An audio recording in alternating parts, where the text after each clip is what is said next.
नमस्कार, मी गणेश शिंदे. आपण पाहता जी मराठी न्यूज. बातमी म्हणजे पारदर्शकता.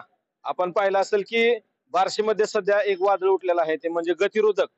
गतिरोधकचे अर्थ काय किंवा गतिरोधकाची व्याख्या काय, गतिरोधक कोठे पाहिजे, याचे नियम अटी, हे बरंच काय आहे. परंतु याचा कुठेतरी विसर बार्शी नगरपालिकेला किंवा जे गतिरोधक करणार आहेत या लोकांना पडलाय का, हा कुठेतरी प्रश्न पडलेला आहे. त्याचं कारण असं की बार्शी शहरात जर फिरलं तुम्ही, एक दिवस जर फिरला तर दुसऱ्या दिवशी हॉस्पिटलला जाणार हे नक्की. त्याच संदर्भात या ठिकाणी काही नागरिक आहेत ज्यांना त्रास होतोय किंवा त्यांना थोडंसं वाटतं की नगरपालिकेकडून कुठेतरी चुकतंय किंवा गतिरोधक हे अवाढव्य लावलेले आहेत आणि विनाकारण लावलेले आहेत. सर, काय सांगता येईल? फिरत असताना बार्शीच्या रोडवरती खड्डे जास्त आहेत. रोड तर नाही चांगले, परंतु गतिरोधकाचा जो मारा केला जातो तो कितपत योग्य वाटतो तुम्हाला? नमस्कार, मी आगळगाव तालुका बार्शी जिल्हा सोलापूर या ठिकाणचा ग्रामस्थ आहे. मी आगळगावहून येत असताना आगळगाव कॅन्सर हॉस्पिटलच्या जवळपासून ते टिळक पुतळ्यापर्यंत 26 गतिरोधक आहेत. याविषयी याच्या अगोदरही आम्ही आवाज उठवलेला होता. आता सुद्धा शिवसाहेबांना आम्ही विनंती अर्ज दिलेला आहे ग्रामस्थांतर्फे, ग्रामपंचायतीतर्फे, की हे अवस्था व जे गतिरोधक जे आहेत हे अनावश्यक गतिरोधक काढून टाकावेत. कारण या गतिरोधकामुळे अपघाताची शक्यता वर्तवलेली आहे. या अगोदरही दोन तीन ठिकाणी अपघात झालेले आहेत. आणि येणारा जो काळ जो आहे तो लक्ष्मीचा काळ आहे, बैल सणाचा मोसम आहे, त्यानंतर गणपतीचा मोसम आहे.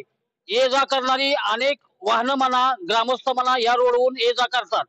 विनाकारण या गतिरोधकामुळे जर कोणाचा अपघात झाला आणि अपघात झाल्यानंतर त्या इसमाचं विनाकारण काही नुकसान जर झालं तर याला जबाबदार नेमकं कोण? म्हणून शिवसाहेबाला आम्ही आता निवेदन देऊन विनंती केली की ज्या ठिकाणी गतिरोधक आहेत, ज्या ठिकाणी गतिरोधकाची आवश्यकता आहे, या ठिकाणी गतिरोधक ठेवावेत आणि ज्या ठिकाणी गतिरोधकाची आवश्यकता नाही अशा ठिकाणचे गतिरोधक काढून टाकावेत, ही विनंती केलेली आहे. पहिलं असेल की नागरिकांचा रोष काय आहे, तर गतिरोधक करताना गतिरोधक म्हणजे गती थोडीशी कमी व्हावी असं असतं आणि कुठेतरी त्याला नियम अटी असतात. त्याला तुम्ही पाहिलं असेल की गतिरोधक ज्यावेळेस आपण करतो त्याला कुठेतरी निर्देशन फलक असतो किंवा त्यावरती पट्टी मारलेली असते.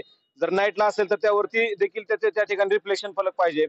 म्हणजे जे नियम असतात ते सर्व पाळायला पाहिजे आणि मग गतिरोधक करायला पाहिजे. आणि दुसरी गोष्ट, गतिरोधक पाहिजे कुठं, तर जनरली आपण गतिरोधक ज्या ठिकाणी हॉस्पिटल आहे, शाळा आहे किंवा ज्या ठिकाणी आपण ऍक्सिडेंटची जास्त शक्यता आहे अशा ठिकाणी करतो. परंतु बार्शीमध्ये जर तुम्ही पाहिलं आणि फिरलात तर ज्या ठिकाणी अनावश्यक आहे, म्हणजे ज्या ठिकाणी गतिरोधकाची खरंच गरज नाही अशा ठिकाणी देखील गतिरोधकचा त्या ठिकाणी केलेले आहेत असं नागरिकांचं म्हणणं आहे.